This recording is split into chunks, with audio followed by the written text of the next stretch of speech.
భక్తుడు దేవుడికి ఇచ్చేది కానుక కాదు, తన నమ్మకం. 1 రూపాయి కావచ్చు, 1 గ్రామ్ బంగారం కావచ్చు, కోట్ల రూపాయల విరాళం కావచ్చు. అది దేవుడి పాదాల చెంతకు చేరిందంటే అందులో భక్తుడి విశ్వాసం ఉంటుంది. కానీ ఇప్పుడు అదే భక్తుల విశ్వాసంపై అనుమానాల నీడ. అయోధ్యలో హుండీ కానుకలపై ఆరోపణలు, తిరుమల పరకామణిలో డాలర్ల వ్యవహారం, శబరిమలలో బంగారం మాయం ఆరోపణలు. 1 కాదు, 2 కాదు. దేశంలోని ప్రముఖ ఆలయాల చుట్టూ వరుస వివాదాలు. అసలు హుండీలో వేసిన కానుక ఎక్కడికి వెళ్తోంది? లెక్కించే గదిలో ఏం జరుగుతోంది? భద్రపరిచే చోట భద్రత ఎంత? వ్యవస్థపై పర్యవేక్షణ ఎవరిది? ఇదే ఇప్పుడు దేశవ్యాప్తంగా హాట్ టాపిక్.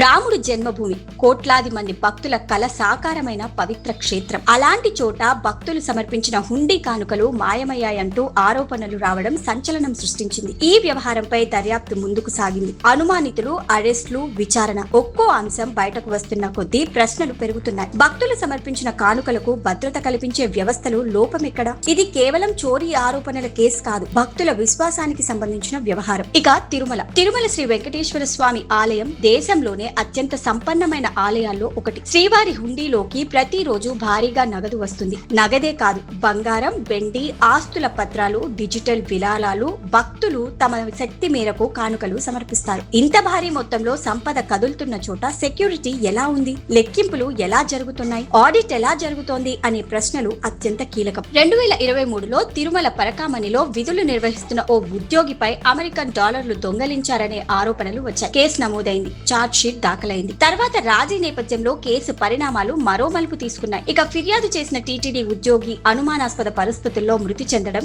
ఈ వ్యవహారాన్ని మరింత సంచలనంగా మార్చింది. ఆయన మరణంపై కూడా దర్యాప్తు కొనసాగుతోంది. అంటే ఒక చిన్న చోరీ ఆరోపణగా మొదలైన వ్యవహారం ఇప్పుడు పెద్ద ప్రశ్నగా మారింది. పరకామణిలో అసలు భద్రతా వ్యవస్థ ఎలా పనిచేస్తోంది? ఇక కేరళలోని శబరిమల అయ్యప్ప స్వామి ఆలయంలో బంగారపు పూతకు సంబంధించిన వ్యవహారం సంచలనం సృష్టించింది. ఆలయానికి సంబంధించిన కొన్ని భాగాల నుంచి బంగారం దొంగలించి దాని స్థానంలో రాగి రేకుల అమర్చారనే ఆరోపణలు వచ్చాయి. సుమారు 4.54 కిలోల బంగారం కనిపించకుండా పోయినట్లు దర్యాప్తులో ప్రస్తావనకు వచ్చింది. కేరళ హైకోర్టు ఈ వ్యవహారాన్ని సీరియస్ గా తీసుకుంది. ప్రత్యేక దర్యాప్తు బృందం రంగంలోకి దిగింది. అరెస్టులు జరిగాయి. ఇప్పుడు అందరి చూపు దర్యాప్తు నివేదికపైనే. హైకోర్టు తదుపరి చర్యలపైన. అయోధ్యలో హుండీ, తిరుమలలో పరకామణి, శబరిమలలో బంగారం. ఘటనలు వేర్వేరు, వ్యవస్థలు వేర్వేరు, కానీ ప్రశ్న మాత్రం ఒక్కటే. భక్తుల కానుకలకు పూర్తి భద్రత ఉందా? దేవుడి హుండీ నుంచి ఖజానా వరకు ఒక భక్తుడు హుండీలో డబ్బు వేస్తాడు. అక్కడి నుంచి అది హుండీ, లెక్కింపు, ధృవీకరణ, ఖజానా, బ్యాంక్, ట్రస్ట్ ఖాతా అనే అనేక దశలు దాటుతుంది. ప్రతి దశలో సీసీటీవీ ఉండాలి,